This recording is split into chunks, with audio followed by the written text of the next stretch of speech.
About the case involving two corrections officers who are accused of assisting with an attack on an inmate at the state prison complex in Tucson.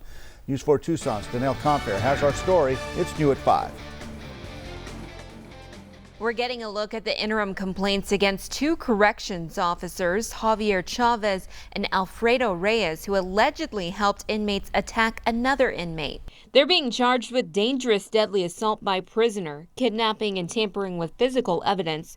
Both officers were taken into custody but have since been released and awaiting their next court date. In a statement from the Arizona Department of Corrections, they say the victim, an inmate at the state prison complex in Tucson, was brutally assaulted, suffering a hematoma on the right side of his face, a hemorrhage, multiple facial fractures, and contusions. They say the inmate remains unresponsive and is in critical condition at Banner University Medical Center. The complaint details that on July 24th, Officer Reyes came into the victim's pod and ushered the victim to another cell where he was then assaulted by inmates. The victim was held in that same cell for about an hour. It continues by saying Officer Reyes then went back to the victim and watched as two inmates carried the unresponsive inmate back to his cell.